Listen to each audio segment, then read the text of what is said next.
You're listening to Tavern Sports Radio Network. Show me the money! Show me the money!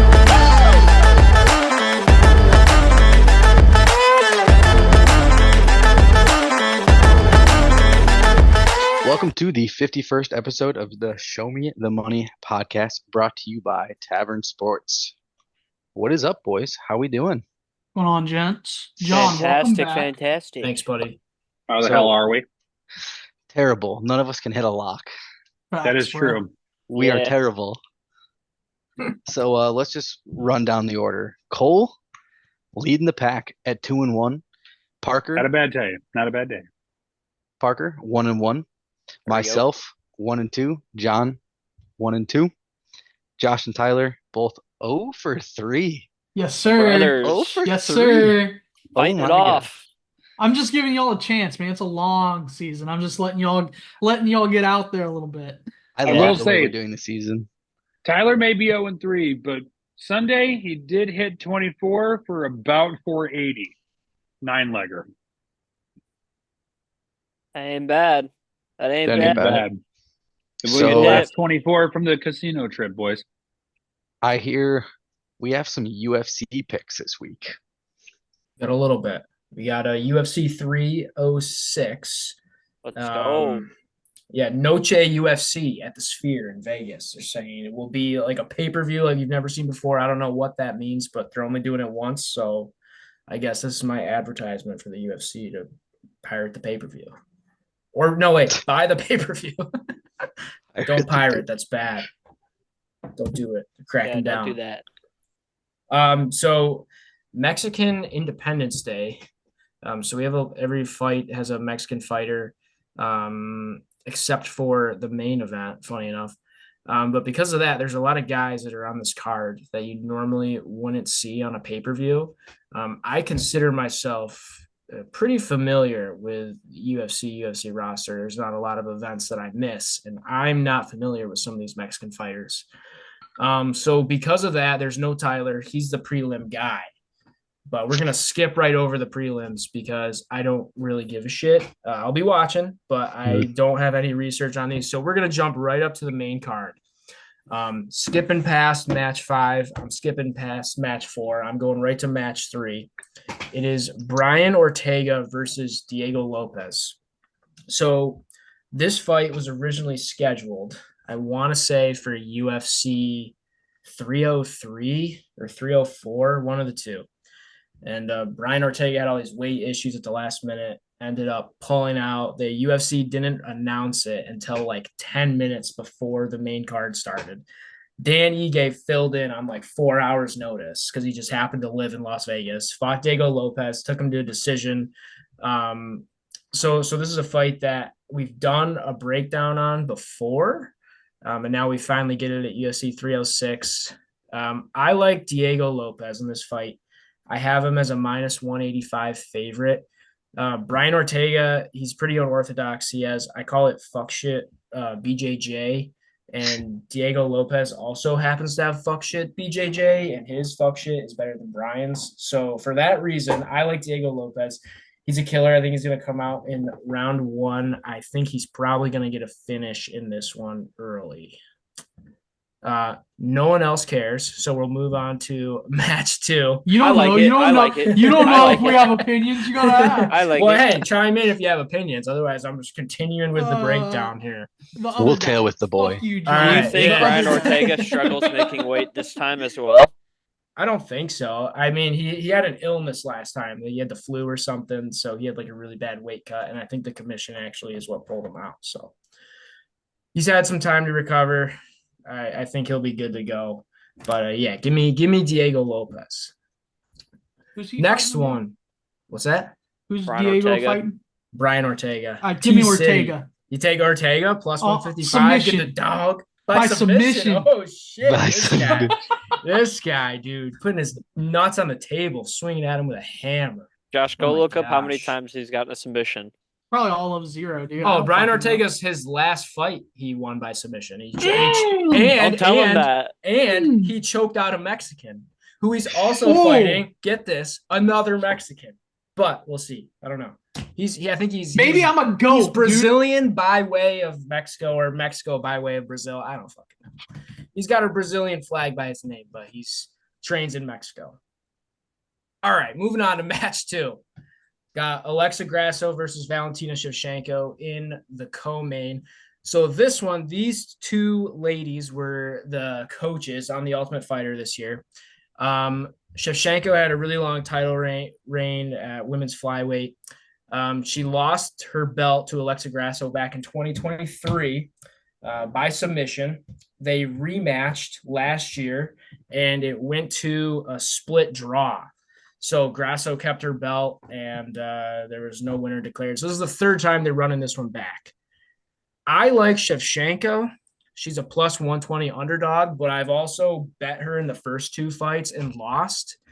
So I don't know if I'm going to bet her again. My heart is telling me to, but she's getting older. She seems Alexa Grasso has her number. Grasso's a minus 140 favorite. If you like that, there's some good value there. Pretty much whichever way you want to bet this one, there's good value. I just think Shevchenko gets back on her form, and give me Shevchenko plus 120. I'll make a mistake again. 3rd time's a charm, I guess. Hey, Tyler, welcome. I'll be against you, brother. Give me Grasso. Give me Grasso. Yeah. I couldn't have said it better myself. She's too old. She can't hang with them. That's what I'm saying. I've made the mistake twice. I'm happy to make it a 3rd time. I think I'll say it. Tyler and I, we go up against each other. I think I'm 6-0 when we pick head to head. It's fine. Maybe this is the one Tyler finally gets me. We'll see. I don't know. Should be interesting. I'm just saying, man. I like Grasso here. But quick recap. I know I probably missed them, but just going through the main card. Let's see how many we're against each other on. I like Ronaldo Rodriguez, potentially by a sub coming off of he's coming off of a rear naked choke win. Osborne coming off of 2 rear naked choke losses. I like Zellhuber in his fight. On the money line, 235 is long, but a good parlay piece for me. I like Diego Lopez. Are you on Ortega? I'm on Lopez. Okay, we broke this one down at, when was it, UFC 303, and then they canceled, and then Lopez fought Ige. So I'm on Lopez there as well. I hate that he's a bigger favorite in this fight than he was then. I am on Grasso, the champ. Give her to me. Sucks to say that I'm on all the favorites here, but it does seem like a chalky card to me. Let's get to the main event. Sean O'Malley. I will say we skipped all the prelims because I don't know much about these Mexican fighters. Just for the Mexican Independence Day, they're just happen to be on the main card, and they've never sniffed a main card or a pay-per-view event like this, except for Raul Rosas Jr., who's a minus. I have him at minus 1,000, which isn't even worth talking about. So yeah, he's just, it's like too insane of odds to even want to throw in your parlay because it is still a fight and he could still walk into something. And it doesn't add any value. The only walking in something with that big old chin of his. Fucking A, right. The only thing I really like early is Joshua Van. Again, I kind of like him by KO in this fight.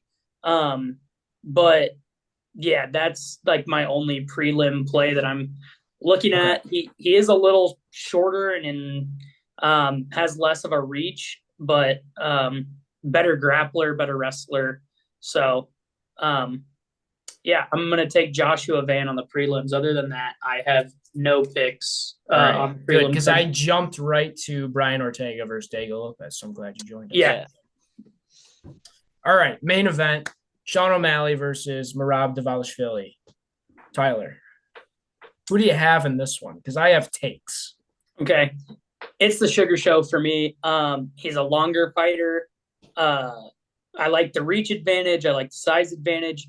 Yes, I know Merab is technically a better wrestler. He has all the takedowns in the world. He has, I don't know what the stat is, but it's like either the most takedowns in his division or whatever it is.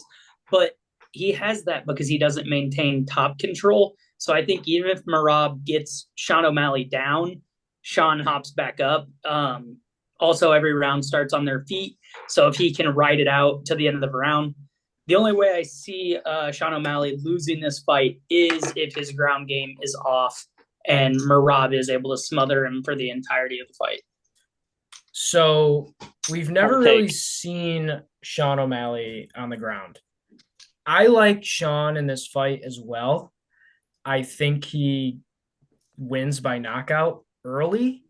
We've seen Merab get rocked a couple of times. Henry Cejudo rocked him. Marlon Moraes rocked him. And Marlon Moraes is horrible. Yeah. He's fallen off a cliff. So Sean is a striker, unlike Merab's ever dealt with. He's long, he's huge, he's got a great size advantage. He knows how to control his range and distance. His footwork's going to throw off Merab's takedown attempts. Kind of what we saw him do against Aljo. I mean, I know he got the same thing. He got to finish early, so there wasn't a lot of film on it. But when Aljo got him down in round 1, Sean was able to get up, slide his way over the fence and get up. I will say, if you're on O'Malley here, like I said, I like him by KO. Take him by KO early. Take him round 2 knockout, round 3 knockout. I like the value there. I think if we see this fight go beyond 3 rounds, Merab wins by decision simply because of his cardio and his pressure. I like Sean, when Sean fought Cheeto, he walked forward, he controlled that fight for 5 rounds, went the distance. Sean got a unanimous decision. I don't think Sean can move backwards for 5 rounds, which is Merab's style, and win this fight if it goes the distance. So if you're on Merab, I like Merab by decision. I think Sean can survive with Merab for 5 rounds. I just don't think he can move backwards for 5 rounds. I think he can move backwards and land a counterpunch and knock him out in round 2, no problem. But if we see this go beyond 3, I would be worried about Sean's cardio just because Merab's movement is so unorthodox and something like Sean hasn't had to deal with before. So that's my take. I love that take because I'm with you boys on Sean. And I was going to go with exactly kind of what you were saying and say that it's going to be a test of his endurance, this fight. A lot of people underestimate him and don't think he can wrestle, and his ground game isn't that good. The dude's really good. He's actually pretty solid on the ground. He's just very lanky, so he likes it when guys somewhat get into certain positions because he can do more things out of it with his length. I think he kind of has an advantage being the size he is.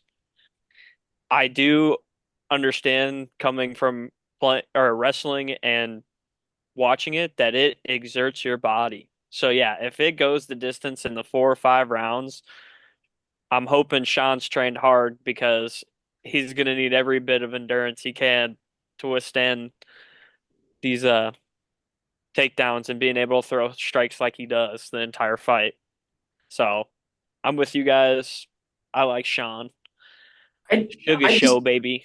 I personally think Aljo is a better wrestler than Merab is. Merab gets more takedowns, but like I said, he doesn't control. Yeah, Merab will just like kind of take you down and lay on you, smother you, hold you down, where Aljo's more taking you down, looking for the finish. Yeah. So I think Sean being 5 inches taller with a 4-inch reach advantage. He's huge for bantamweight. Is gonna be. That's what I mean. I think you're gonna see the same thing we saw against Aljo, where he's just moving backwards because Merab's pressuring him, and he just lands a big shot and puts him out. Yeah. Even if he has to throw off of the back foot, like while stepping back, I think he enjoys that reach advantage and just the overall length advantage because he is all arm. Like he's so lengthy. And like you said about Merab, he takes shots from dudes who are horrible, and none of those shots are going to hit like O'Malley's will. Henry Cejudo does not hit as hard as Sean O'Malley, and what's his last? The guy we just talked about that was on like a massive losing streak. Marlon Moraes. Yeah, Marlon Moraes. He caught him, and with a different ref, Moraes would have won that fight, and Merab would have been stopped. They could have stopped that fight. Yeah. He can't handle a shot or 2 or 3 like that from Sean O'Malley because O'Malley's going to find him. He has a 62% significant strike accuracy. Like, dude hits the He's a hammers. sniper. Yeah. So, I like Sean here. Wouldn't be bad, though, how you mentioned, if he gets into round 2, round 3, and Rob's hanging around, maybe live bet him. Even if Sean is winning, you could get Marab as a dog late. Could be something to look at there. That's the only thing that scares me. Like if Marab's, I would think Marab's game plan is to make Sean move backwards for 5 rounds. Yeah. That's his path. To me, that's his only path of victory. I don't see him subbing him. He's not going to knock him out. It's just if he can move forward and not get knocked out for 5 rounds, which I don't think happens. Call me crazy. Is there odds not on the finish by submission, but for attempts? Because I could see Sean O'Malley trying to shoot a guillotine. Trying to honestly, O'Malley's such a motherfucker. He's gonna take a shot on Marab just because he's cocky. I promise you, Sean O'Malley will attempt to take down in this fight. See it. Yeah, I can see it. I don't think it's smart, but he's that guy, and I can see it happening. So what's Merab knockout? In case he gets too cocky. Looking at. Yeah, I mean, I don't think Marab, especially with that reach advantage. He can't. I don't know if he could. I don't know if he could reach Sean's chin. Yeah, I really don't. I don't think he could unless he puts him out with a body shot or knees him in the liver or some shit. Unless it's a ground and pound finish. Right. Yeah. Right. But that's I don't know. Is there odds, John, in your state for just a takedown, like takedowns landed for O'Malley? I don't think so. Because if so, I would like to take the over of 0.5. If you take Marab by KO, it's plus 750. Yeah, So, I like O'Malley method round combo. I'll probably throw something on rounds 2 and probably rounds 1, 2, and 3. If I'm being honest, I haven't looked at the odds, but those payouts are usually pretty good, so you can afford to. If you take. Spread it around. You can take either. It's not even on the blue book that I'm looking at right now. Okay, I found his odds, but if you just take either fighter, KO in round 1 or 2 is 550, 750, plus 900 for round 3. For O'Malley, round 1 700, round 2 is 950, and round 3 is 1100. So great odds there. You could play all 3. And if one hits, you're still profiting at minimum 4 units. So not a bad lay there. But I'm good on the UFC if everybody else is. Yeah, I'm good. I got to go watch the Bills. Well. All right, boys. I don't have. Let's go Finns, baby. Yeah, I don't have a rundown in front of me. So whoever wants to lead us in, bring me home. Alrighty, boys. Let's move into some college football. Here we have some Heisman hopefuls. We have Quinn Ewers, who's sitting at plus 500 right now. He was plus 1,100 last week.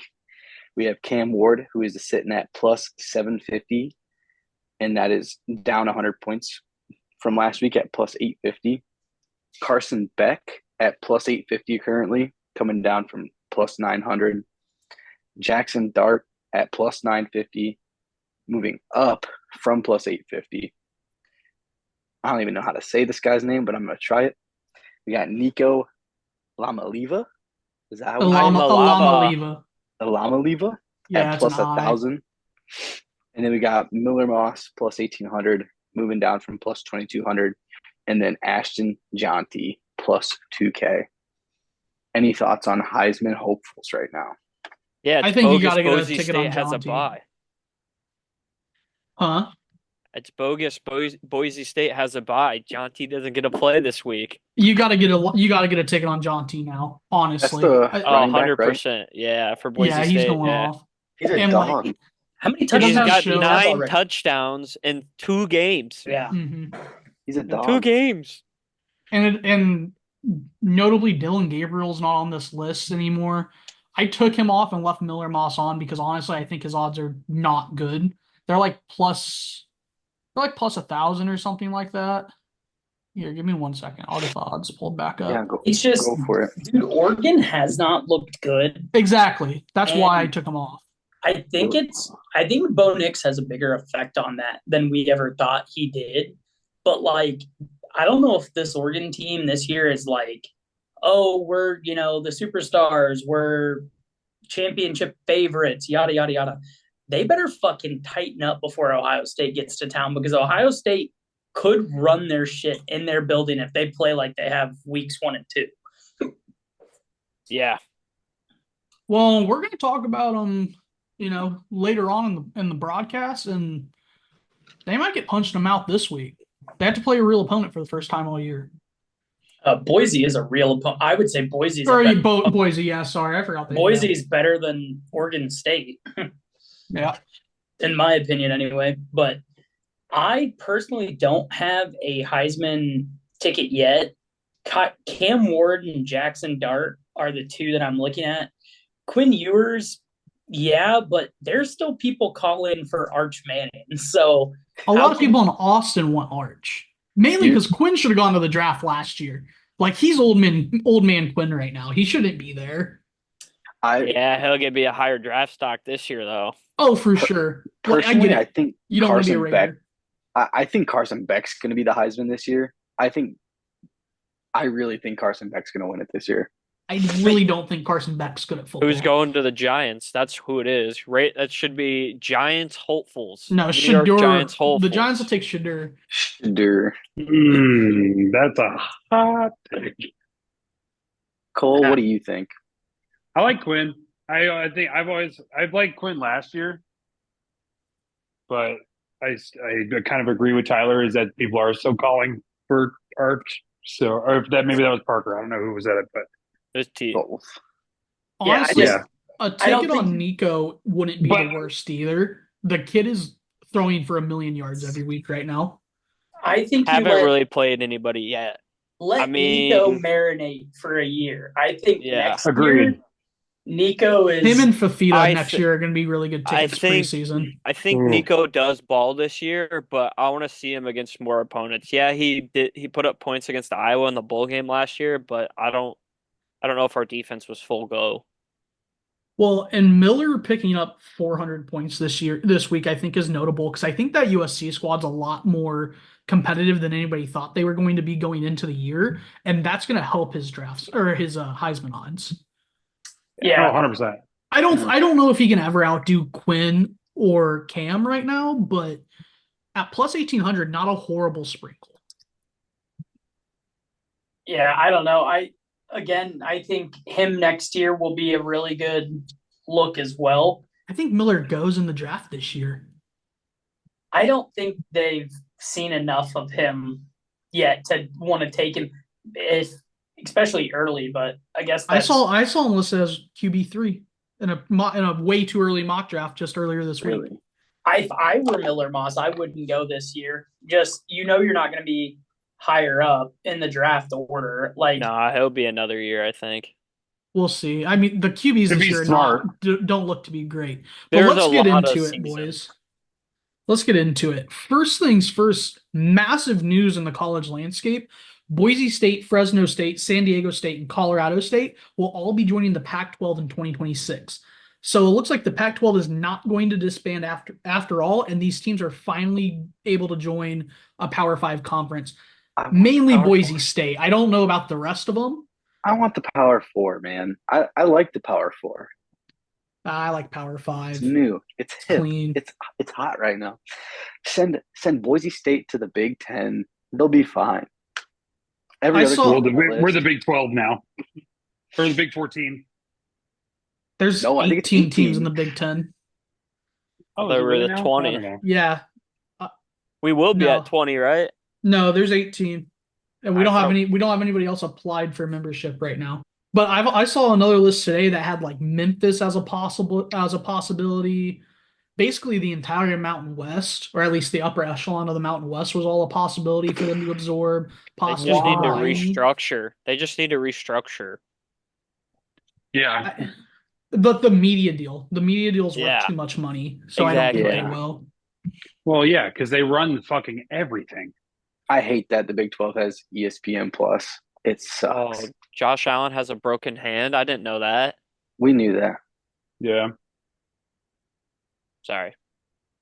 He's playing though, right? Yeah, he's playing. It's his left hand, right? Yeah, it's his opposite Oh, well, hand. fuck. Who cares? All righty. Who wants to lead Alrighty. us into Friday Yeah, night? we'll start with my Arizona Wildcats and Noah Fifita going into K-State. K-State's a 7.5-point dog at home. Game total 60.5. Parker, you were talking in the pre-show that you love this game.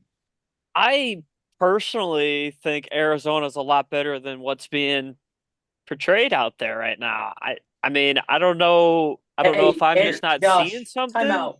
Kansas State is a 7-point favorite at home. Kansas State's a favorite? Yes, Kansas State is Yeah. 7.5-point favorite. That's what I thought. Oh, well, then Arizona's Then I dogs. love Arizona Arizona's getting 7.5. that's I what- thought they were given 7.5. No, that's what I was saying when I came in. I was like, Arizona's plus 7.5, Then and yeah, I just found my 25th bet of the week. I was like, I think they're being slept on. I like this Arizona team. I think their offense showed that they could play. I mean, yeah, they had struggles for week one, but so did everybody. Let's see what happens. I mean, this is a good test, and if they want to compete, I think this is their first challenge. And this Kansas State team's no slack, I guess. I mean, Here's so my thing is This could be a big because championship. we were Yeah. talking pre-show. There's no defense that's going to be played in this game. Absolute zero. And I like Fafita and McMillan. I do too. I don't blame you. But does Arizona come into Kansas State? Kansas State looked like shit last week against Tulane. Tulane's And a good team, though. Tulane's not a bad team. Not a bad team. That's fair. But I don't know. They gave up 342 passing yards to Tulane. I will ride Arizona here only mostly because there's the hook. I think since this is their first road Big 12 game, which I think is difficult, but I think the hook, the 7.5, gets them by. I could see them losing by a touchdown, maybe. So I'll take Arizona with you guys. I'll ride the hype train on this one. Here's the thing with the hook. It's not going to matter. One of these teams will win this game by 20. I just don't know which team's going to win it by 20. See, my thing is Arizona gave up, 39 points to New Mexico? Like No defense. There's Zero no defense. So it's so unpredictable. Like, how do you bet this game? Like, so it sounds like the over. The over is my Yes. play, bro. 60.5 is way too low. Way too low. I do think so too. This game's going for 75, 80 points. Maybe it's a Big 12 special 115 pointer. That'd be I don't know. lit. 15 Arizona only put up 22 on Northern Arizona. Yeah. So they looked awful last week. I went back and Let's watched go the game Lumberjacks, today. baby. The Lumberjacks Cross country. That's are my a half sister's decent school, squad baby. this year. They're a half That's my decent sister's squad school. this I'm year. going for family weekend. They're a half decent squad this year. They smacked the fuck out of some HBCU week one, like 49-0. Fair enough. So it sounds like you guys Call it a are hate all crime. on Arizona. Sorry? It sounds like you guys are all on Arizona. Yeah. And the over. Actually, just give me the over. I don't want to side because the blowout possibility is there. So I'll just take the over because even if it's a blowout, I think it's a 42-21 blowout. Yeah. I think I'm going to go tail on the other side. I'm not going to bet on this at all, but I Big think 12 Kansas State comes out with a win here just because they're at home. But I love the over. I think it could come down to a 2-point conversion. Like somebody's going to go for one early, miss it, and end up losing by 1 or, some weird number, not a football number. Yeah. Let's move to Big Noon Saturday, though. I'm sorry. Has everybody gotten their piece in? Yep. Okay. Let's move to Big Noon Saturday. Bama coming into the Big Ten playing Wisconsin. Wisconsin. So yeah, Ugh. not Gross. a good look for the Big Ten. Wisconsin's a 16.5-point doggy at home, total 49.5. So I got to put this out there. In Alabama, talked to a lot of Alabama fans, talked a lot of shit when Saban left and was like, Wisconsin might sneak up on you. Well, to be fair, we all thought that. Everyone on this show thought that. Wisconsin ain't going to be able to hold Alabama's jockstrap. No, Alabama Wisconsin's wins bad. this game by 20, 21. Wisconsin is 30. dog shit, and Alabama is very, very good still. We haven't seen them tested yet. But First road game of the Kellen DeBoer era. Here's my thing. Kalen DeBoer played a lot of tough road games at Washington. Played at Oregon. Yeah, and Utah and everywhere else, hard road games. So he's not worried about it. Also, these Alabama players that have stuck around have played a lot of hard road games. So it doesn't really matter. Wisconsin has a great environment. I will stand up for that. Everybody's like, oh, the SEC crowds and stuff are different. They sell alcohol at the stadium now. Wait till you see Wisconsin's fans this weekend. It's going to be rowdy for the first 8 minutes of the game. And then when Alabama's up 14-0, the fans are just going to get drunk and start booing Wisconsin. Yep. So the environment's going to be there unless it turns into a blowout, which I think it does. So give me Alabama minus the 17.5.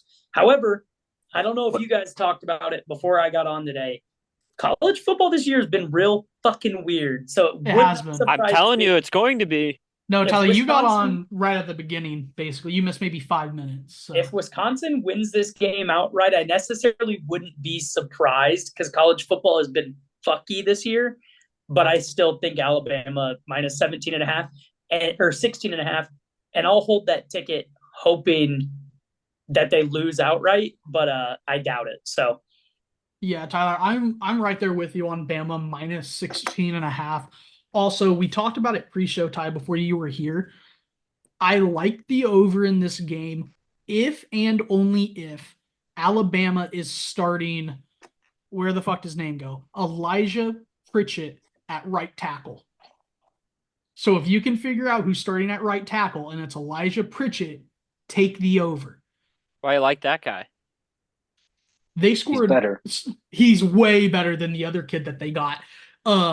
So if anybody paid attention to the USF game last week, Bama looked like dog shit till about the last 8 minutes. And they brought in Elijah Pritchett for those 8 minutes. He's a much better fucking football player. Same thing happened week 1 too, by the way. Just same thing happened week 1. So this backup right tackle's a dog? Absolute fucking dog. Okay. He moves meat and the other dude don't fucking move meat. So gotcha. So we also talked this a little bit. What kind of photo is that? We talked about this, I think. Photo. Me and Josh talked about this, and Parker. But you can move the spread for this Bama team to 13.5, and it's still minus 148. No shit. Yeah. Swear. Yeah, we checked it. Yeah. That's a really good parlay piece. That's what we were talking about earlier. But I wanted to bring that up because that might be my lock of the week. It's a crazy good number. Yeah, I don't know, guys. I think Wisconsin's just not good this year. And it's a shame because if Wisconsin had a good team, like sometimes they creep up into that Big Ten champion conversation, you know? They were a number one issue in the West. If they had a team like that this year, it could be interesting, but I really don't see this game being a challenge for Bama. You guys talked about the over. I think Wisconsin has to score for the over, and I don't know if Wisconsin scores more than 8-9 points. Mm-hmm. Bama can put up 40 on them. I don't think Wisconsin's defense is going to be a screen door by any means. It is. It's an absolute screen door. Have you watched a single snap? No, I just know Wisconsin, and they're going to get up for this game. It's a screen door. It might be an open door, honestly. I don't know. Big Ten's They're not only giving usually up a 13 and a slouch. half points so far this season, but they've played terrible nobody. schools. And they are so soft to the run. Very, very soft to the run. All right. I'm going to say it. Parker? Go Parker. No, you said you were going to say something. Yeah, I want to hear it now. I'm taking Alabama covering the spread here. So is everyone. I thought he was going to take Wisconsin there for a second. Parker, who are you going with, man? Yeah, Alabama should handle this game. I'm going to take Alabama. I'm sorry, Big Ten, but I don't think Wisconsin's got the team to do it. What are we going to do when I don't either. Wisconsin wins this game? I'm going to talk mad shit at work. Mad shit.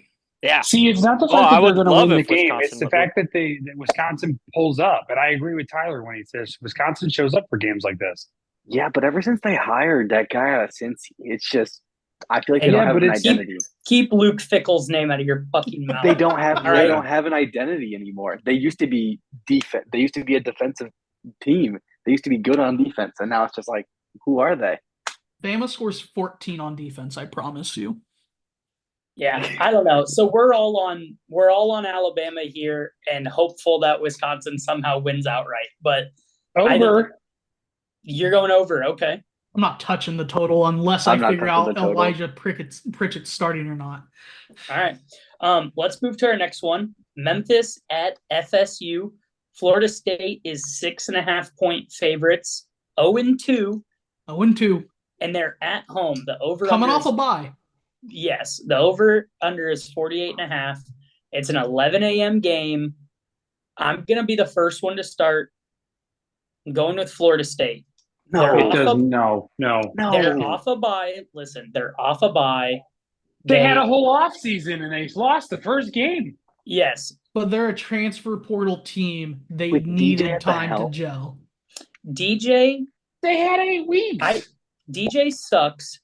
However, I think they're able to get by Memphis because Memphis, from watching them, is a sloppy team who is going to come out at the beginning of this game and hang around for a little bit, and they're going to talk their shit. And when the game actually gets tight, Florida State has more talent and more athleticism and will win this game. They're not starting off 0-3 as much as I would like them to. They're not. And you just said all the same things that FSU's looked all season. Yes. And I'm saying they're going to bounce back after a bye week. Not after a bye week. If this was last week and they were fucking still reeling from being 0-2, I would take Memphis here. But I think they're going to be able to okay, let's pump the brakes. How big of an embarrassment do we want to be? We're not losing this game. I hear you, Tyler, and I'm with you 100%. I think the week off is exactly what they needed to recenter and to figure out who they are as a football team. And like you said, Tyler, there's too much talent at FSU. Even if the talent doesn't gel, eventually talent will outweigh everything else. Yeah, but here's the thing. They're not playing the talent in the way that they should. That's been their problem every fucking year. They did pretty good last year. They probably would have won the Natty if Jordan Travis's ankle didn't get removed from his body. Yeah. I think that kind of brings up a good point, though. I mean, you bring up the national championship. The first thing on my mind, Memphis is that 12th team in this year. But that's the argument that everybody's making. That's possibly right. Boise State has. Here's the thing, though. Boise State has a loss already. If Memphis wins here, Boise State. No. Timeout. Boise State has a loss by 10 to a team that is favored to win the national championship on the road. If Memphis wins this game, all it does is prove to everybody that Florida State is ass and does not help Memphis at all. I would, in my eyes, a close Boise State loss is better than a Memphis win here, unless Memphis wins by 56. That's just me. If I was a voter, Boise State hung with the best of the best, the cream of the crop on the road, and Memphis euthanized Florida State like it was a sick dog. Fair. I get your point. Give the kid a vote. Give the kid a vote. That's all I gotta say. Give Give the the kid a vote. Okay, but I think I'm still gonna be on the opposite side of you guys here. Oh, I'm on Memphis plus 10.5. I'm buying it to 10.5. I'm taking Memphis plus 6.5 still. Just because, like Ethan said, I still like them. They're still one of the favorites to still get into the playoff. And they did get better from last year. So I like Memphis here. I think they could win the game outright. I don't know about outright, but I do really like the Memphis to cover on the spread. I do like that. Their offense still is working their kinks out as well, but I do like Memphis usually can get up for these big games, and I think they need to for this because it just looks good on paper, especially early in the season. So give me Memphis plus 6.5. I love the under on this game as well at 52.5. Cole mentioned how these teams are sloppy offenses, or maybe Tyler did. I'm sorry, I don't remember. One of you mentioned how sloppy both of these teams are on offense. I think the yardage, if you look at the total yards gained at the end of the game, it'll tell you that the over hit. But then if you look at the turnover situation, that'll show you why it didn't hit. Did the line change from what we had? Is that because I have? Oh, it's 53, even better. Oh, it's 53. 52, so I'll take it at 53. I honestly like that as well. I like the under too. You said 53 that gives you 7 tuds and a field goal, and you can still go under. You said 53.5? Yeah, that's what Blue Book's got it right now. Wait, anyone else on Memphis FSU before we move on? Yeah, I'm still taking Memphis plus 7.5. I like that. And if it was missed or something, I'm on Memphis plus 10.5. What's the odds on that? If you didn't ask me, I could have told you. It was like 198 or 180, something like that. I don't hate it. No, it's not. It's not lockable, but it's a good line. It's a good parlay piece. Yeah. Let's move to the next one. I agree. LSU at South Carolina. We got South Carolina as 7.5-point home dogs, total 50.5. So Cox. I'm gonna say something, man. Cole and I were together last weekend. A lot of South Carolina fans around. I thought Kentucky was about to wipe the fucking floor with South Carolina. South Carolina won as 9.5-point dogs outright. Yeah, fuck me out of Buzz. Sorry, the line changed. It's 6.5. I mean, just so you guys know, you're not getting touchdown and a hook anymore. Yeah, I mean, South Carolina. At 7. South Carolina got up and balled against Kentucky. Kentucky's not a good team. LSU's a different beast. I'm going to take LSU here just because I think, again, the athleticism, the quarterback play, and I think LSU's defense, who contained Miller Moss and that USC offense, who I see is better than South Carolina's, will be able to keep Lenoris Sellers contained and not let him run the ball all over the yard. So give me LSU on the road here at 6.5. That's better for the LSU side. The real question is Sellers going to play the whole game? Because he missed about a quarter and a half of that Kentucky game with like rinky-dink little injuries. Like they pulled him off with 3 minutes left in the first. He didn't come back till 2.5 minutes left in the second, and they took him to the locker room to do a quick scan of something. I'm not really sure. And then he missed some more time in the second half. So maybe some injury rinky-dink boo-boo concerns on Sellers. It's even better, I think, for an LSU better. So today when I was looking at it, I settled on LSU. I didn't want to give it out because I'm not super confident on it. The South Carolina defensive line is pretty freaking good, which is why I kind of had an issue with it. But LSU has probably tackle 1 and tackle 2 off the board in this year's NFL draft, and one of those guys is going to be a top 3 pick. So I think LSU's offensive line will be able to handle South Carolina's defensive line, and that's why I'm on LSU minus 6.5. I also love the over I am going to agree with you guys. I think LSU should be able to contain South Carolina's offense, and I think it's just going to be a slow push for a win for LSU, but I do think they start to handle the game.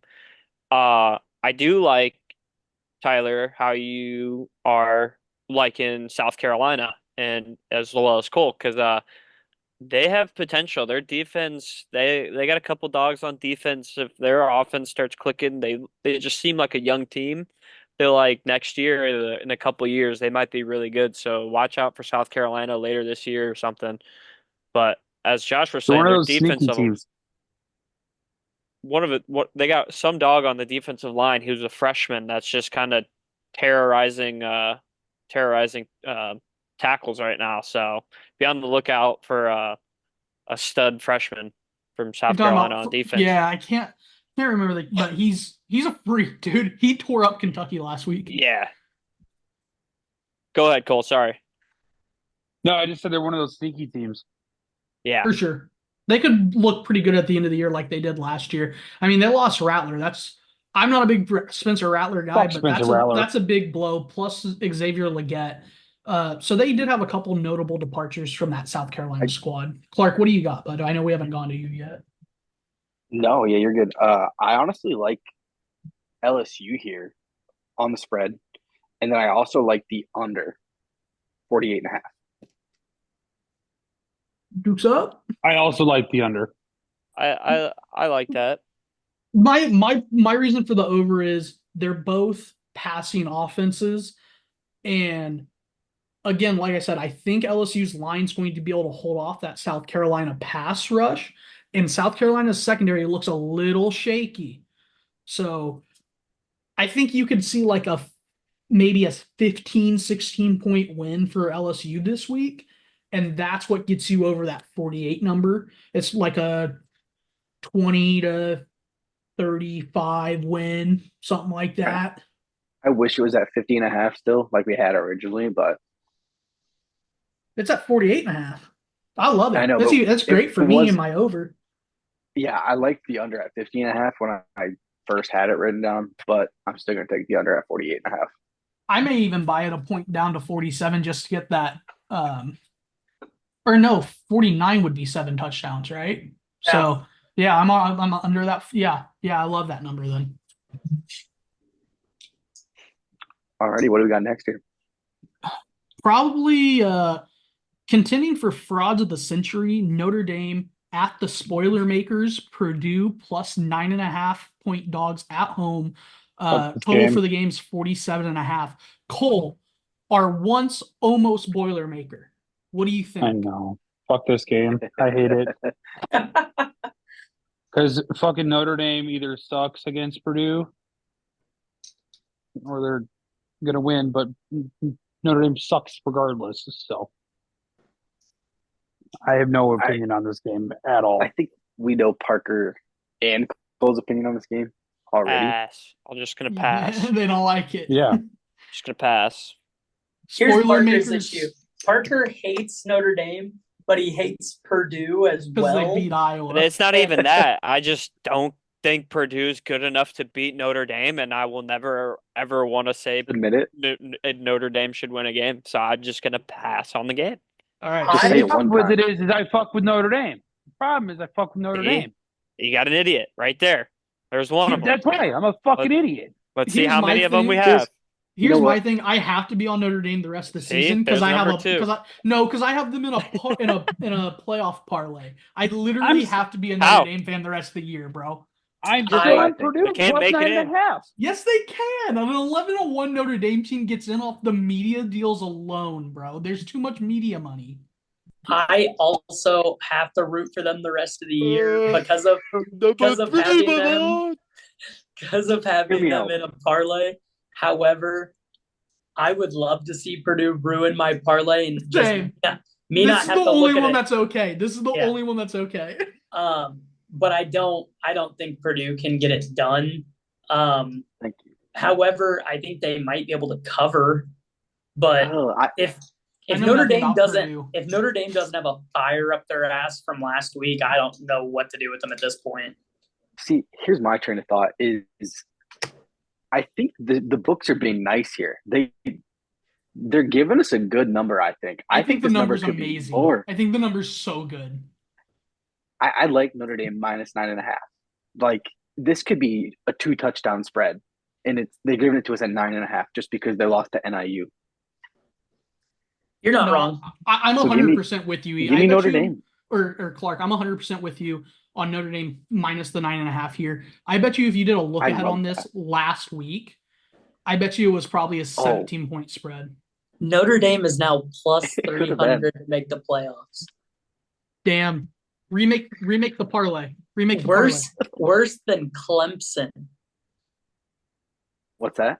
Clemson only has one loss, and it's a good loss to have. So, but they got their ass beat by Georgia. Clemson's at plus 200, and we know they can't hang with any good team. And all we know about Notre Dame is they can't hang with a bad team. We haven't seen them play a good team yet. So I don't know. I definitely think I see your guys' side, but I'm too gun shy now with Notre Dame. I mean, Notre Dame beat A&M already. They played Louisville, who looks like they're going to be a half-decent team this year. They played Georgia Tech, who upset Florida State, which who knows. They played Florida State, which, again, who knows. That looked like a much better game early in the year. And they still have to play USC at the end of the year. Like, if Notre Dame gets in, it's through a couple tests. They have a couple tests left. I think I'm not going to touch Notre Dame for a while and just watch. Lick your wounds, dog. Just lick your wounds. Yeah, I'm just going to watch them, hopefully, and hope my parlay with them and it hits. So, touchdown. Let's no, that is short. Let's move to our next one, which is Oregon at Oregon State. Oregon State plus 16.5 at home. The total is 49.5. If I know one thing, it's that Oregon hasn't looked good this year. We've talked about it already. I think 17.5 is too many points. Granted, I think that Boise State is much better than Oregon State, but Oregon hasn't shown me anything to not bet against them. So I don't think I'm going to actually put any money here. I just want to see Oregon blow a team out by 50 like they should have already with Idaho. I think that's I don't think that happens here, though. No, I don't think it happens here either because it's a rivalry game, which is why I'm saying I like Oregon State getting 16.5 because it is a rivalry game. But I'm staying away because I think Oregon needs to uncork what they should have already. So that's fair. I love Oregon State plus the 16.5. I haven't watched a single snap of Beaver football yet this year, so I'm excited to finally do that. Don't know what I'm going to get into, but I don't trust the Ducks. I don't trust Dylan Gabriel. Don't trust any part of it. Yeah, I'm in the same boat. I think 16.5 is a lot of points for a rivalry game, like Tyler said. So I'm just going to stick with the Beavers. Go Beavs. I'll probably be doing a rivalry week parlay with Civil War backyard brawl in the Apple Cup for the Washington Pitt and the Oregon State games, and just parlay them all together. Have a little fun parlay that I don't really care about. See what happens. Can I add something to the pod real quick? Yeah. Anybody else want to see Tyreek Hill just fucking body DeMar Hamlin and put him back in a hospital? It didn't happen. But no, it didn't happen. Be quiet though. Don't say anything about the game because you're way ahead of me. Okay. Yeah. Yeah, I'm with you guys. I think this is a lot of points, and Oregon hasn't really proved their offense yet to just kind of blow teams out like what said they should be able to do. So I like Oregon State plus 16.5 here. That everybody? Yep. Yeah. What uniforms are they wearing? Ooh, that's a good question. Don't matter. No uniform bits? Beaver. Gotcha. All right. Well, Josh, let's move into another one of those rivalry games you talked about with West Virginia heading into Pitt. Pitt is 1.5 dogs at home. The over-under is 63.5, which that seems like a lot of points to me. I agree. So initially, just looking at the number, I haven't done any research on this game. I'm going under 63.5. That is a lot of fucking points. They've hit it in the past. Traditionally, this game it'll cross this 63 number, or it doesn't go over about 40. So there's not a lot in between those two numbers. Sometimes they've been known to put up over 100 between the two of them before in this game. But I love the under. When I was looking at it earlier, I don't see it. West Virginia kind of got punched in the mouth week 1 against Penn State. I mean, obviously Penn State's going to be a really good squad this year. I'm on Pittsburgh plus 1.5. I don't really have a lot of logic based behind it. Just kind of the one I wanted to go with. Josh is on Pitt in the under. I'm on the under. Clark, where are you at? Under, not touching the spread. Gotcha. Parker? I would also like to not touch the spread because I haven't watched enough Pitt or West Virginia football. So I will take the under as well. Squad ride the under. I'm on the spread only because I'm putting a little parlay together. If I wasn't doing that, I wouldn't touch the spread. Don't straight bet it. It's a fun parlay piece, but I probably wouldn't even do that. Like, yeah, honestly, like it's not an official pick. It's just a little funsy pick. All right, let's get into the Apple Cup, which is Washington State heading into Washington. Washington's 4.5-point favorites at home. The total's 56.5. I don't want the spread, but I will take Washington on the money line here. I haven't watched a lot of them this year without Penix and Odunze slinging the ball around. But rivalry game, I'm going to side with the home team winning it. So give me Washington on the money line. Parker? Yeah, I haven't really watched much Washington this year. Same with Washington State. I know they just lost Cam Ward, so they lost a big piece of their offense. I don't know if any of the receivers stayed when Cam Ward left. I mean, if your best quarterback left, I think I would leave too. Washington lost everything. If you want to talk about losing stuff, they lost half their O-line, every target, their running back, their quarterback, their coaching staff. So both teams are kind of like unproven yet, but I'll take the home team, I guess. Purple and gold. Let's go Huskies. Yeah, Washington's won 9 of the last 10 here. I don't know about the spread, but I do like the Washington money line. I'm fine with that. I was kind of peeking at the over-under number they've had the past few years. It was 64.5, 59.5, 44.5. And it's kind of been flip-flop with the over and the under. And we've got it. I don't know anything about either of these teams. It's just, I'm just trying to find a trend, and I don't see anything. So I like Washington money line. Team ride, Washington money line. All right. Next on the list is Texas A&M at Florida. Florida 3.5-point home dogs in the swamp. Over unders 48.5. Josh, you have a side here? Yeah, I like A&M minus the 3.5.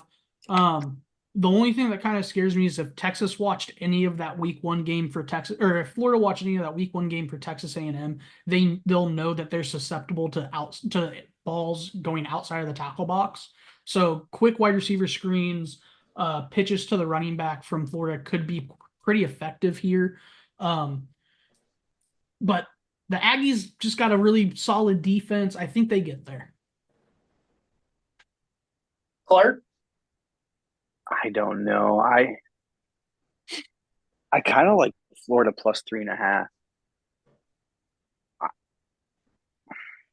Who's playing quarterback for Florida? Is it Mertz, or is it going to be the other guy? Oh, did he get any burn last week? That freshman? I don't know. I seen somewhere where they were going to start the freshman. What is his name? Because goddamn, he is good. Yeah. They played Samford last week. Aiden Warner. Timeout. Florida didn't have Graham Mertz play at all last week. I was about to say, I think DJ it's Lagway. yeah. I think he's the guy. Okay, I think so. This is going to be like a new kind of Florida offense. Timeout. Can somebody look up if DJ Lagway starting this game? Can you look that up? Yeah, let me find it. See if I'm trying. Find it. Because I didn't realize this was a thing. If he's starting, I kind of like Florida plus 3.5. Yeah, me too. I might flip. I didn't know this. Yeah. If it's DJ Lagway, I'm all in. So right now it says Graham Mertz is the clear starting quarterback for Florida as of 3 days ago. Okay, why did he not play last game at all then? He's not on an injury list. It says Billy Napier made it clear that Graham Mertz is Florida's starting quarterback, but the Gators intend to utilize DJ Lagway. Both these guys will make us harder to defend. We intend to use both of them. That is from Yahoo Sports 3 days ago. Mertz was out too much money. Yep. He was out with a concussion. So DJ Lagway went 456 with 3 touchdowns. Granted, it was against Samford, but 456, the boys slinging the ball. I'm going to wait and look at this game. If Graham Mertz starts this game, I won't touch it until DJ Lagway comes in. This could be a good live bet. Yes. Do you take him plus 350 now? The issue is I don't think it's going to be a switch. I think it's going to be kind of like what Mission's doing, where package play for Lagway, just sprinkled in. No, if Texas A&M comes in here and fucking pops them in the mouth, and Mertz can't move the ball at all, it'd be hard not to do a complete switch for Billy Napier. So I'm going to say live bet situation for me, but I would wait.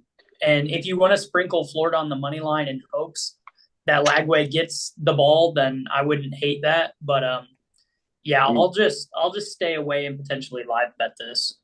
Yeah, I'm underlining Florida plus 3.5, but I'm going to wait. Well, everybody else seems like they muted themselves. So, also a ride. I saw a ride last week on like 2 and 1 both. So Florida for Parker. Clark and I are staying away. Josh, where are you going? A&M. A&M. All right. I will take Florida. Cole's on Florida. There we go. All right. Let's move into Troy at Iowa. Iowa 22.5-point favorites coming off of a game where they didn't score 22 points. Is Kirk going to be on the sideline? Yes. Because if he is, I'm not touching Iowa. Kirk was going to be on the sideline. State, baby. Kirk is going to be on the sidelines. Well, so Clark. Give me Troy plus 22.5, because there's a chance with Kirk running the damn show, Iowa doesn't score 22 points at all. We thought it was his son that was the problem. He was. Granted, he was. However,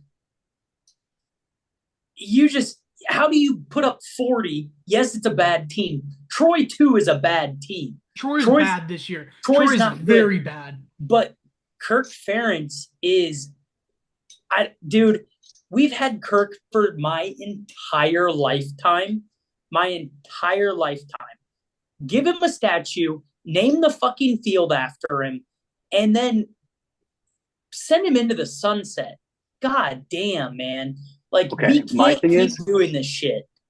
Is at least you guys have a good program and a great head coach that's gonna be he's gonna get a statue, like you just said.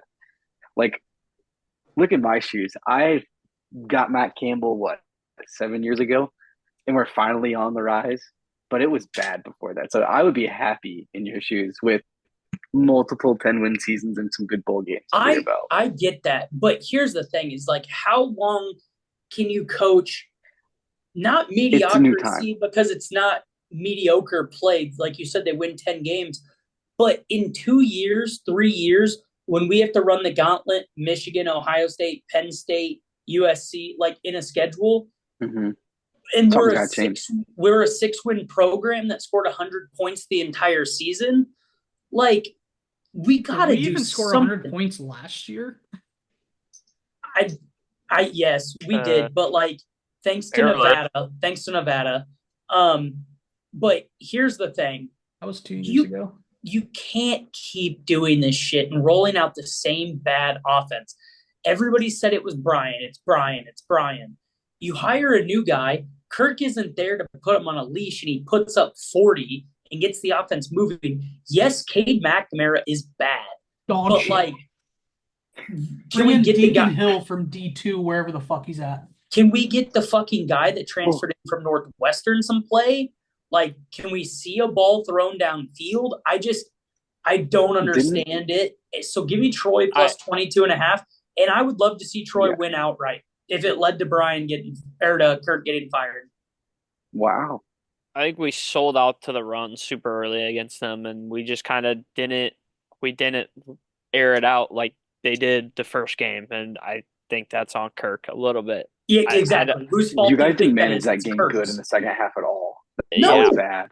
We played prevent it. We played Iowa prevent. We do what we always do when we get up like that. We played prevent. We don't just keep playing offense. We're up 13 now. We just run the clock out and punt. Run the clock out. Hopefully, we can run the clock out.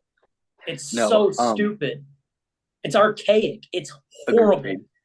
Short out routes, hand the ball, play action, bootlegs. That's Iowa football. Western Michigan was a top 35 offense in the country. Iowa can get better players than that. Like, fuck me. 3 weeks ago, this was 2 weeks ago, it wasn't even something that would have crossed our mind. And it's unfortunate to think that it's even a thing now, but you guys. This is what happens every time we lose to fucking State, dude. I'm not surprised that this is how the fans are reacting. Every time we lose to State, everyone wants Kirk gone. He's not going anywhere. He'll die on the sidelines of Kinnick. This is beyond the loss. This is beyond the loss to State. This is the offense being boring as shit again, and nothing has changed from last year. It was the only thing we wanted to change, and it hasn't changed any year since I graduated from that school. The thing since I started attending that school, it's been the same fucking offense. I don't even want a flashy offense. I just want an effective offense where I could go out there and be the DC for the opposing team and go, they're up 13. The next 19 plays are going to be runs up in the middle between the tackles, and on fourth down, they're going to punt. I would stack the box against this Iowa team because they're not going to call a pass, and Cade McNamara can fucking hardly throw it, and sell out against the run because they can't. Like, they can't move the ball any other way. It's ridiculous.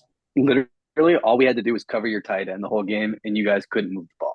What do you guys think of the lack of use of Van Zee and Moulton? Yeah, it's because they're both freshmen, and Kirk Ferentz thinks that for some fucking reason you have to be in this offensive scheme for 4 years to learn how to play it when D coordinators figure it out in a week and can shut it down.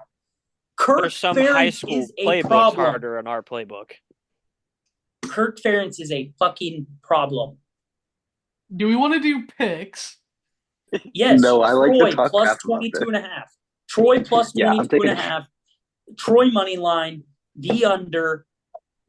Fuck this team. Fuck Iowa. I'm going to be so pissed watching this game. Yeah, this is the Iowa only can game win by 60, and I'm going to be pissed off. Troy, I agree. Troy plus 22.5 and the under. The under is a fucking log. I don't even know if we mentioned it. It's 38.5. Was the only game that I was. Give me Iowa in the over. Oh, we're so good, guys. Give me Iowa in the over. So I'm with all the other picks of Troy plus 22.5. Even though I'm a heavy Iowa fan. However, if Kirk Ferentz would like to prove this podcast wrong, what does he need to accomplish this game to show that he is still the right guy? 40 plus points. Yes. Troy's bad. Troy, like, this isn't the Troy that's won the Sun Belt the last 3 years. This Troy is very bad. So I want 28 offensive points. So would you be okay with us not covering but still scoring 40 points? Because I would be more than happy with that. I want to see the ball move. And more importantly, because I'm not all the way with you guys right now about fire Kirk. If we come out next week and lose to Minnesota, oh boy, is it going to be a fucking problem. Dude, we'll do this all over again in 2 weeks. Of my life. Yeah. We will do this all over again in 2. If we don't have the Cyhawk or Floyd in Iowa City, boy, oh fuck. Because Nebraska's going to be a fucking problem this year, dude. Nebraska's going to be a fucking problem the day after the day after Thanksgiving. Yeah. Troy has given up 28 to Nevada and lost, and given up 38 to Memphis and lost. If we can't put up 28 offensive points, I don't give a shit if we win 40-0, but 35 of it came from our fucking defense. I want to see the ball move. Question, Tyler. The defense gets a takeaway at our 5-yard line. Would you count that towards the offensive side? No, because it'll end in a field goal. We have to score the touchdown. No, because they'll stack 8 guys in the box on Madden, goal line, engage 8, and just run their fucking heads into somebody and get the stop. And Kirk will be like, "Good job, boys. Let's go out there and kick the field goal. We got to get points while we're down here. Three. Get 3. Come off the field, McNamara." And he'll smack him on the ass as he walks by and send the fucking kicker out there. It's ridiculous. Okay, can we stop talking about this terrible game? We're going to move on to another one. I can't wait to fucking watch it. What? Both. Colorado State. Yeah, Colorado at Colorado State. Colorado State's 7.5-point dogs at home, total 57.5. This was a double OT thriller last year, boys. Colorado won by 8. Colorado's coming for vengeance this game. Remember, Travis Hunter was hurt. I see the same thing. Tyler, where you at? Sounds like you're a hater. I know Cole's drinking Kool-Aid. Cole loves Kool-Aid. I drank Colorado's Kool-Aid last week. I told you not to. And I never really done it before then. And it was delicious. Give me Colorado minus the 7.5. Because ain't it fucking tasty? Because Colorado State looks so bad this year. Just listen. We didn't hear anything. Oh, you can't hear the Kool-Aid? I'm drinking it. Hold on. Maybe turn your camera on, you dipshit. Anyways, I didn't make it with enough sugar last week. Hopefully Tyler can make it with a little bit more sugar this week, and maybe Colorado can get us a win. But I made it bitter last week. Colorado State didn't score a point against Texas, which, okay, it's Texas. They'll score. There's no defense. But they gave up 17 to North Colorado. Colorado is going to be able to run wild. But yes, there's going to be no defense. Give me the over and give me Colorado drinking the Kool-Aid. I'm drinking the Kool-Aid too. I'm taking Colorado minus 7.5. But how many points do we expect Colorado State to put up? That's where I'm at. Because if they're putting up 2 touchdowns, I'm taking the over. I think you get 3 or 4. Anything less than that, though, I don't know. I think you get 3 or 4 from you them. Think honestly, so? I do. Yeah. Colorado doesn't play defense. Colorado does not play defense. They just lost their best defender. I know Shiloh broke his hand. Travis Hunter's still their best defender. Shiloh wasn't. That's true. Shiloh's a safety. You wrap that fucking thing up like a club and he can hit it. Not this close to it being broke, but I think we see Shiloh back in a week or 2 if he has any sort of dog in him. Boss man, where are you got a pick on this one, boss? Yeah, we watched this game last year, and my God, was it fucking electric. We need another game just like that. I understand Colorado is still not a great team, but I think they still look better than they did last year. And I don't think Colorado State improved at all. So I think I'm going to still be drinking the Kool-Aid thus far. Give me Colorado in this one to cover. Boys, saddle up your horses for a team ride. Can I say something? As just an educated bettor, I'm going to hold out on this line and hold out on this line and hold out on this line in the hopes that Colorado haters bet Colorado State and we get this at 8 whatever. But I want, or I mean, sorry, 6.5 for Colorado's. I think it'll go. I think it'll go the other way. I really do. I think everyone still drinks Colorado Kool-Aid. I want Colorado minus 6.5 is what I'm trying to say, because I'm not a foolish bettor, and if they win by 7 and I lose on the hook, I'm going to be pissed. So I will officially put down Colorado minus 6.5. But if they lose this one, it's going to get loud. Yeah. I'm gonna drink the full pitcher of Kool-Aid at 7.5. I'm not scared of it. So now we're gonna go through the games that we like individually that we did not talk. So Tyler, what's your hidden gems of the week? Oh God, you're coming to me when I didn't know we were fucking doing this right now. I'll go. I'll go. Kansas minus 7. That's all you got? You just got Kansas minus 7? I'm just giving you one right now, and you give me one. I'll give you one. One for one. I like Arkansas State at Michigan plus 22.5. It's a bet against Michigan. Arkansas State likes to play in the air. They don't like to run, which is good because Michigan doesn't let people run the football. But I think they're weak in the pass game. Yes, they have a good secondary that can get picks, but their offense can't fucking score. And if you put up 22 points, this Arkansas State's going to put up 9, and it'll be fine. Cole, Okay. you got any hidden gems? I like App State over East Carolina for 1.5 line. That's a good hidden gem. Yeah. I think App Guys, State's a bunch of dogs. we talked about it earlier. Can't do it. Give me Missouri minus the 16.5 against BC. I was gonna do that. BC's already blew their load on Florida State. You can still give your pick on it, Clark. I'm doing the same thing. Okay, so while we're here, I'm on BC. I'm drinking the Billy O Kool-Aid, boys.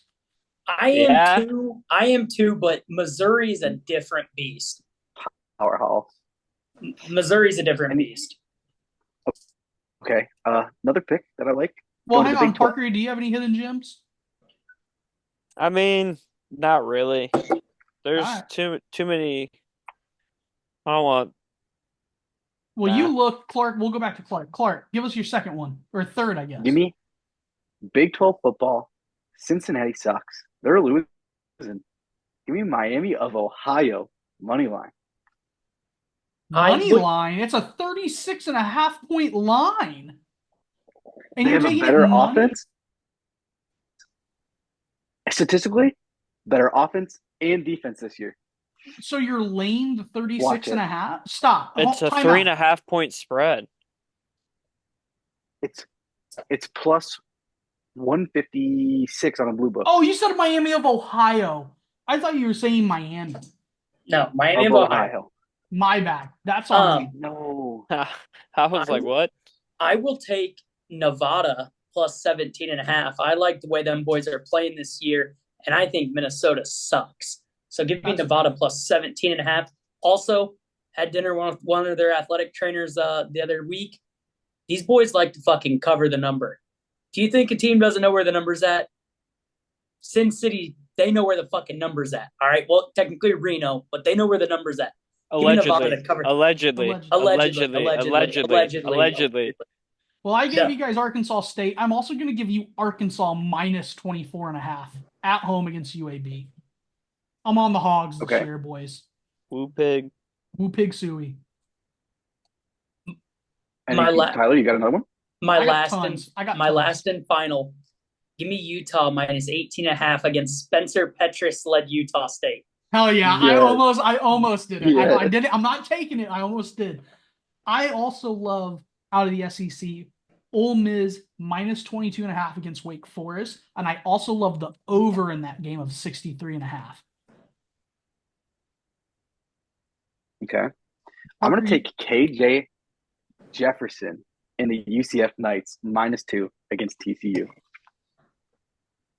Parker, we haven't gone to you once yet, man. Give us something here. Or 2.5, sorry. Give me Western Kentucky minus 7.5 over Middle Tennessee. The Give no it to me. toppers. That's Give it to hot. me. That's hot. Give it to That's me. hot. What else do I got for you guys? I have Vandy minus 10.5. This new look Vandy squad, dude. Yeah. Cole, you want some of this Vandy magic, buddy? No. I'll talk NFL. Nope. Well, we're not there yet, buddy. I still got. Does anybody have any more? I got one more out of round. I don't. Nope. You close it out. That's all I got. Hawaii plus 4.5 at Sam Houston State. Yes. So my last one is Miami in Florida minus 36.5 hosting Ball State, and I love the over in that game of 55.5 as well. All right. That's saying hidden gems, Iowa baby. won. Now Just we can saying roll Iowa won 44-0. Hey there, sports fans. Are you tired of the same old boring shirts? Well, we've got something exciting for you. Introducing the Tavern Sports Pocket Tee, where style meets passion for the game. Whether you're a diehard fan or just like the environment, Tavern Sports has got you covered, literally. The best part, because you're listening to Show Me the Money, you can use the code $$ to get 15% off today. So what are you waiting for? Head over to tavern-sports.square.site right now and elevate your game day experience. Tavern Sports. Beer, betting, sports. Let's get into the NFL talk, boys. I personally, some are saying he's a sharp. He hit a massive 6-legger last week, walked out of the casino doors, slipped a little ticket in their window, said, see you guys later, and hit that shit while driving home. So, the slate this week, I don't know. Am I on it? I might be. Do I have eyes? I do. Let's dive into the first one. 49ers at the Vikings. 49ers on a short week after handling business on Monday night. Vikings plus 5.5. Go ahead and give me the Niners, because though the Vikings did not look bad week one, the 49ers looked good and made a solid Jets defense look pitiful. So go ahead and give me the 49ers here minus the points. I think this game should have been 7.5 maybe.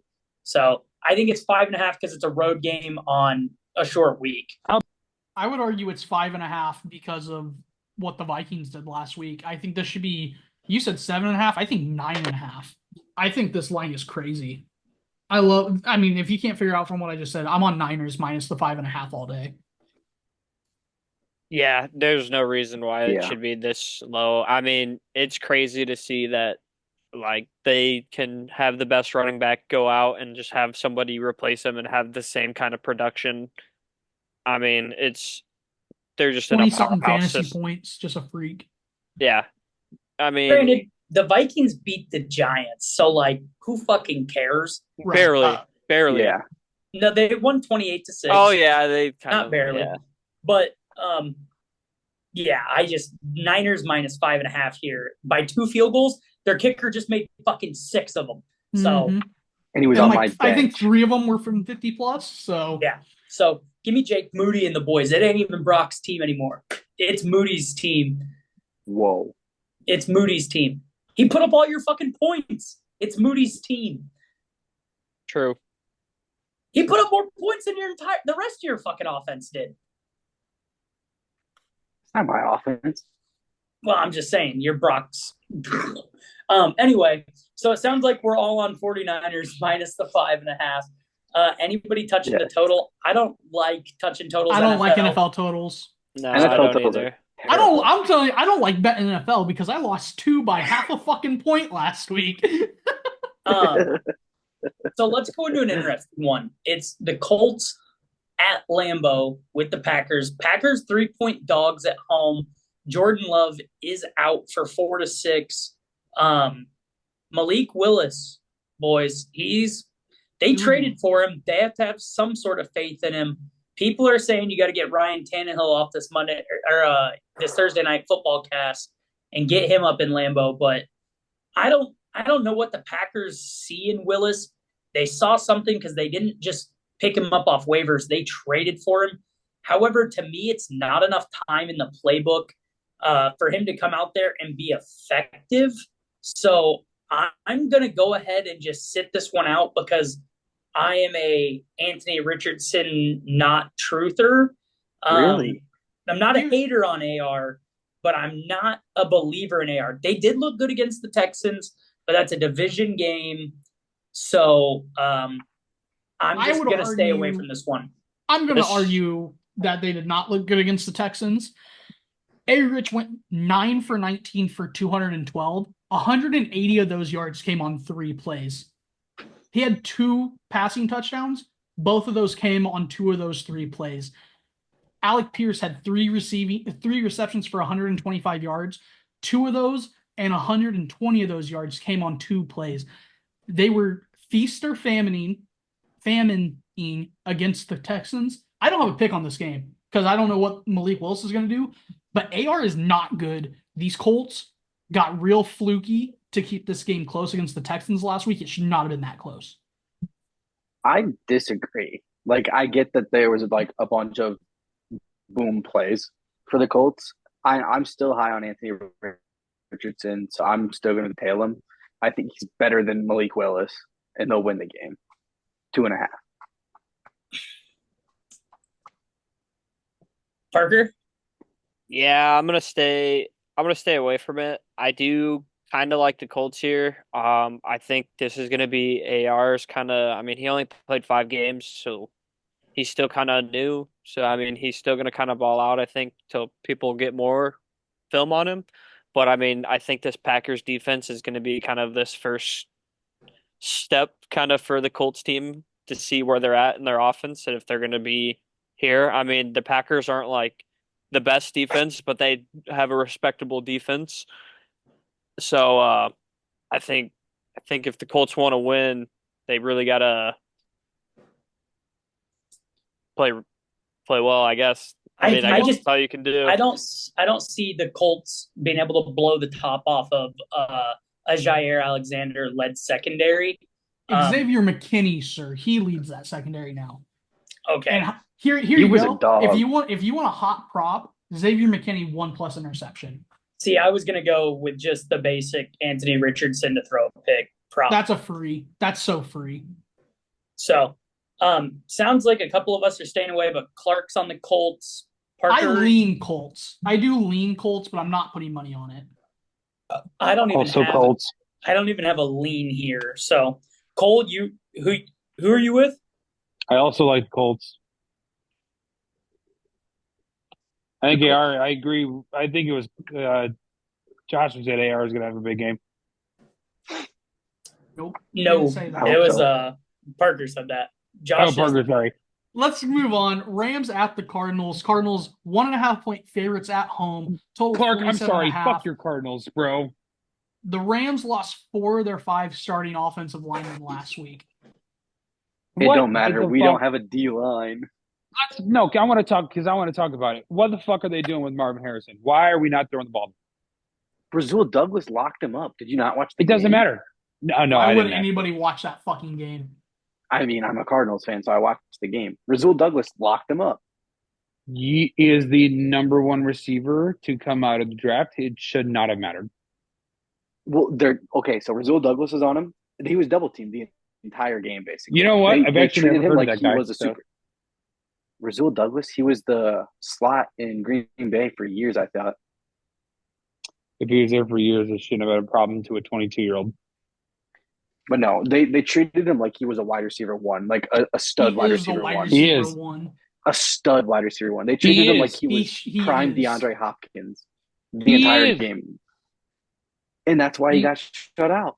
That's why he got 1 catch for 4 yards. My thing is, how many targets did he have? Cole, if you have Marvin Harrison Jr. on your fantasy team, just say that. This isn't a fantasy podcast. Let's talk about the fucking game. No, I bet his line. Here's what I'm saying is he didn't get a ton of targets either. So I get what Cole's saying. That's what I'm saying. Yeah, I had him. He didn't get a ton of targets. Ooh. I didn't have his yards. I had his receptions. But no, I watched a video, I think today. Drew Petzing, our OC, was like, yeah, like they locked him up game 1, but we're going to need to get him more targets in the future. So Hopefully he gets more targets in the future. But going back to the game, I am not a fan of the Cardinals at home. We are never good at home. Give me the Rams plus 1.5.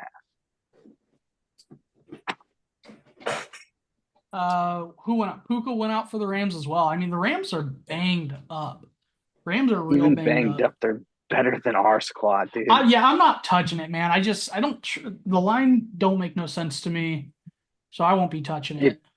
I don't like it. I lean Cardinals here just because of all the injuries, but as long as Cooper Kupp and Matt Stafford are out there, this Rams team's dangerous. So, yeah, Tyler, I hear you. I'm gonna be an official stay away, but we're 8-2 head to head the past 10 games. Rams are 8-2 against us. I was gonna say I thought that stat was the other way. So no, it's the Rams have our. I know, but when you said we're 8-2, heads up, I was like, I thought the Rams owned you guys. No, and I think they do, but with all the injuries, I'm just gonna stay away from this one. So let's move to the Justin Fields led Steelers going into Denver. Denver 2.5-point dogs at home. TJ Watt. They look good. TJ Watt. Their defense is real. His shit week 1. Hell yeah, he was good. Who looks good, Cole? The Steelers. I think Steelers get this one. I'm not going to fucking piddle with 2.5 points just because I don't think their offense is that good. No. So give me the Steelers defense on the money line. Give me Steelers minus the 2.5. I think you guys are sleeping on Denver's defense, though. They looked pretty good last week. No. Give me the Steelers to score a defensive touchdown. Give me the Steelers minus 2.5. See, here's my thing, though. Josh just the Steelers' offense is bad. Josh says Denver's defense is good. So why fuck around with 2.5 points here and hope Boswell hits a bomb at the end to cover 3? I'm just going to take the money line with the Steelers and enjoy the ride. But I think there's going to be a lot of field goals kicked here. Here's the thing. That's fair.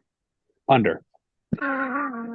It's an Iowa. This is an Iowa number. 36.5 is crazy. Yeah, but neither offense is going to score. Low. It's Fields starting, right? For the Steelers? Yeah. For right now, yes. Unless Russell's feeling better. No, they named him the starter for this week like yesterday. Russell's still listed as questionable, though. They said Justin's starting. Everything that's came out has said Justin's starting, so I don't think they rush Russell back, even though he probably wants to play in this game and show Denver what they lost, but Denver's not missing out on shit. So sounds like everybody's on the Steelers here, so let's move to the Bengals going into Burrowhead. Chiefs are 5.5-point favorites. This is America's game of the week. I think I would have rather seen it at Sunday or Monday night, but yeah, definitely Monday night over what is Monday night. Monday night's ass this week. But alas, here we are. Parker, who you got? Burrow or Mahomes? Give me Mahomes. Give me Mahomes. The Chiefs should win this game. They looked really good week 1. I mean, they looked just fine with their receivers. I mean, their defense looked like they could perform at a high level. I mean, every offense is going to have their kinks to work out. And, I mean, we barely seen Travis Kelce in the offense. So, I mean, here we are. They're just going to keep on rolling, I think. They're going to be a hard team to stop, and it's going to be fun watching them this year. Good luck predicting on who's going to score. Give me the Chiefs minus 5.5. Okay, Josh? Here's my thing. Pat Mahomes, when the line is 2.5 or fewer, great. Love that. When the line gets to 4.5, 5.5, the Chiefs tend to not cover. So I'm going to take Bengals in Burrowhead. They don't have L'Jarius Sneed to lock down. Jamar Chase anymore. I think Chase feasts on this Kansas City secondary. Josh, I think you're forgetting that the Bengals put up 10 points in a loss to the Patriots last week.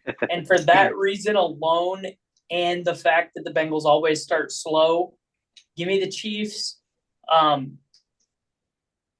don't know. The Bengals aren't hitting the panic button by any means, and they always play the Chiefs good. But I think the Chiefs win here, and I think they cover as well. So I'll take the Chiefs. I really wanted to be on the Bengals, but after their just pathetic performance to the Patriots last week, I can't do it. So sounds like everybody but Josh. Josh, you solo riding the Bungles here? Dude, I did. I had 2 good solo rides last week. So all right. That's fair. Bear down, Chicago. Hold on, boys. I like the Chiefs' first quarter spread. It's plus 104 at 1.5. So the Chiefs to be up by 2 at the end of the first quarter. Yeah. You're playing the I think they're going to coin be flip up game. there. They're going to be up the entire game. That's a field goal. I like it. I don't hate it. I like it. It's a good little parlay piece. Don't hate it either. Don't hate Alrighty, it, Cole. boys. But let's get into Looking ahead to the next game. We have to talk Bears. bear down. Bears. Bear down. No. Houston? Bears. Bear. Out of Houston? Bears Bear in Houston. Houston 6.5 point favorites at home. Texans coming off of a tough win. Barely snuck it out against the Colts. The Bears also coming off of a win. However, the offense was non-existent. Yes. And the Titans could have kneeled out the entire second half and won that game. So Let's talk about it. I'm taking the Texans here and not really looking back. The Bears defense is good. We saw that. However, we saw that against a very bad Titans offense that had Will Levis throwing the ball. CJ Stroud ain't going to make those fucking mistakes and just give the Bears turnovers. So give me the Texans here, even though I am still a diehard Bears fan. My wallet don't know who I root for. So The one turnover was the dumbest probably turnover that I've ever seen in a football game in my life. Will Levis is a recharge for that. But this Bears defense looks fucking good. No matter who we're playing, I think they do have the pieces that they need. But Caleb Williams, let me have a one-on-one fucking conversation with you, You're all dog. overreacting. I won't put that out there now. No, shut up. No, let's talk about it. There wasn't a single throw that we've seen in the past fucking 6 years that was what we saw. The man has said for years, I don't get nervous. I don't have nerves. I have been my cool, calm, and collected, my same play every day. Then what was it? That's the issue. It was his first game at full speed in the NFL. That's nerves. That's not nerves. That's going against grown men who feed their families playing football for the first time. Dog, that's nerves. You want to hear? All right. Here. Here's CJ Stroud's week 1 last year's stats. Yes, they are a little better than Caleb's. Under 30%, under 55% completion percentage, 242 yards, no touchdowns, no interceptions. He didn't have a great start either. Like rookie quarterbacks struggle week 1. That's traditional. Caleb Williams always happens. had 14 completions for 93 Caleb Williams yards, is the first dude. rookie quarterback since Derek Carr to win his first football game. He did not win that game, though. That's what I'm saying. Bears won. He didn't hit a receiver. Guess what he didn't do? He didn't lose the fucking game. Will Levis lost the game. The Bears should be 0-1. This is the reason right here the Bears are 1-0. Is this The Bears did not win that game. I don't think Caleb Williams won that game. You know what Caleb didn't throw a pick. Caleb did not lose that game. Caleb looked like shit. I'm not saying Caleb looked good. But Caleb was did the not only lose the reason we game. were down. I would argue the fact that Cole Kmet was on the field for 45% of the snaps is why we lost. Was why we were down. Cole Kmet hasn't jumped a pass What helps in a 3 struggling years. quarterback more? Cole, what helps a struggling quarterback more than anything? A 6'6" tight end that didn't drop a fucking ball last year, and he got 45%. It's Waldron. It's Waldron's issue. Oh my It's Waldron. God, bro. Can we get to the pick? Y'all are so out on Caleb after one game. I'm not. I never He said didn't throw a pick in. I never said I I was never said I was out on Caleb.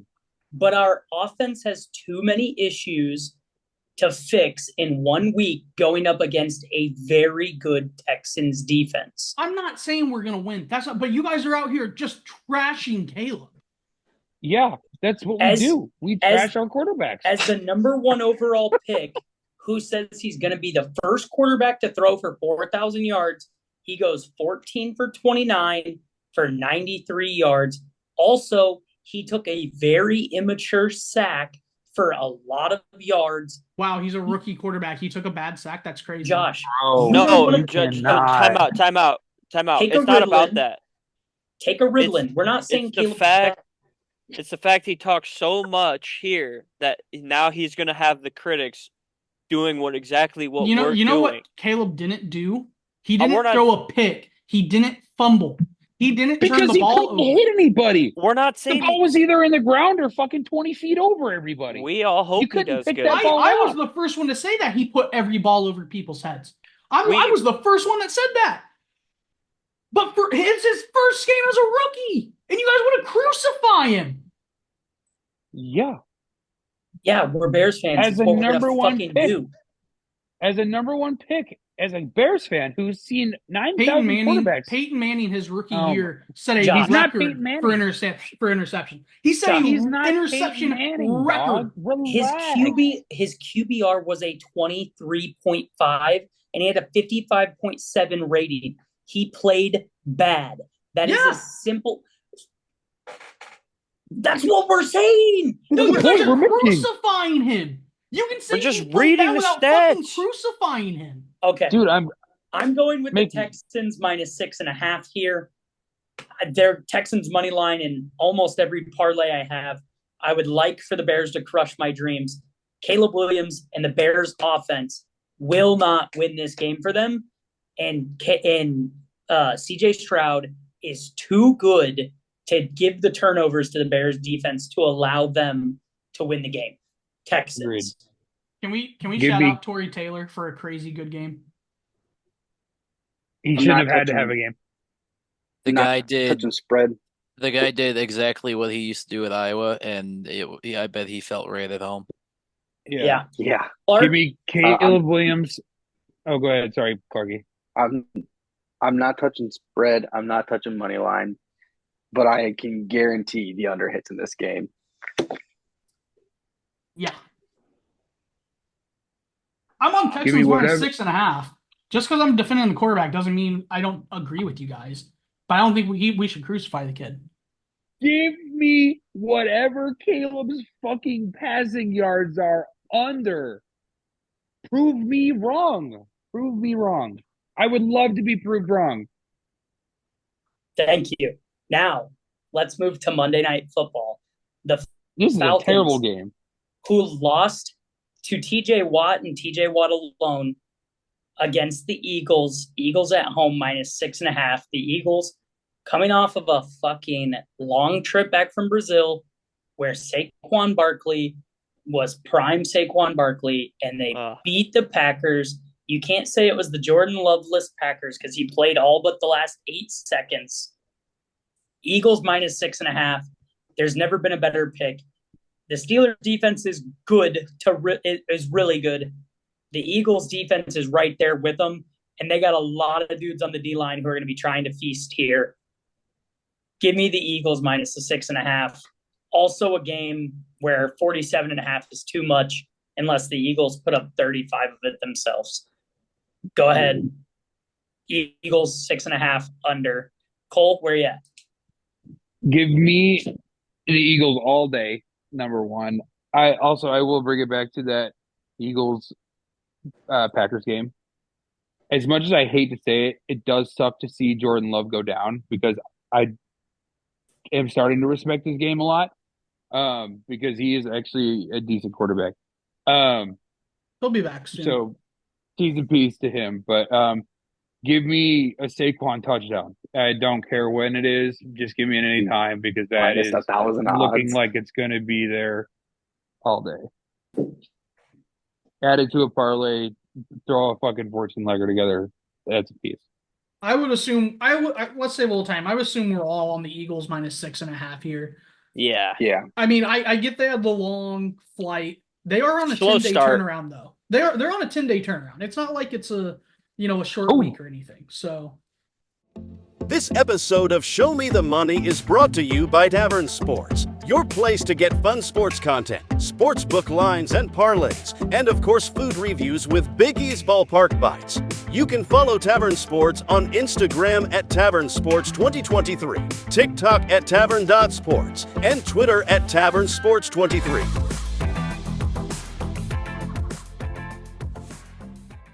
all right, boys. Locks of the week. Who's got what for us? Start us off. Let's go with Friday night. Give me the Arizona Wildcats at +7.5 against Kansas State. Sounds good to me. Let's give John's. John is not here. He's taking the Jets -3.5 against who are they playing? The Titans. The Titans. Love that pick. That's a great pick. Yeah. I'm going to go. Okay. Oh, go ahead, Tyler. No, go ahead. Well, I'm going to be the only one different here, so go for it, Cole. Well, I might not be. No, you know what? I'll go for it. Take me to Seattle. I'd love to see Seattle -3.5. I'll take Sean O'Malley money line -146. That's a great bet. I'm going to go with Ole Miss -22.5 against Wake Forest. All right. Give me Bama -13.5 against Wisconsin at -148. Just make it in there. I think this is going to be a bit of a weird one. It's not going to be weird. Let's go for it. Give me Memphis +7. FSU sucks this year. That's I like it. I like it. Wow. You're buying the point to +7. I have it. Yeah, +7.5 or whatever you want to mark it as. We'll give you plus. 7.5. 7.5 is definitely a good number. Okay. Holy shit, boys. That's at -136. Boys. We almost got through it all. And we didn't talk about it. Who wants to talk about it? Tyler's teaser. It's Tyler's teaser. Who wants to talk about it? I want to show me the money, buddy. He's finding the last leg of it right now on the book because he needs it. Where's it at? Tyler's teaser is 0-2, though, for the record. Yeah, but hey, last year It don't matter. You only need to hit like 2 all year, right? And last year we started off slow and we ended up hitting like 7 of them. So give it time. Week 1, 2, and 3 are a little funky wonky, boys. So yeah, here we go. Me and Josh. Yep. 5 leggers, and we're gonna go 6.5 points +450. Kansas on Friday night down to -2 against UNLV. Arizona +14 against K-State. LSU money line at South Carolina. Bama -10 at Wisconsin. And Notre Dame -3 against Purdue. +450. So that's Tyler's teaser this week. We go +450. We bang this one. We're 2.5 units positive on the year already on just this alone. So let's go ahead and figure it out, boys. Let's have college football not be so fucking weird this week. Hey, let's fix this lock. Amen, brother. We need to fix the locks, brother. Boys. We need to fix these locks. Yep. We've given you the picks. It's time for you to show me the money. Make it rain. Someday there'll be a payday someday. When I lay my work by, I have a home in the sky. There will come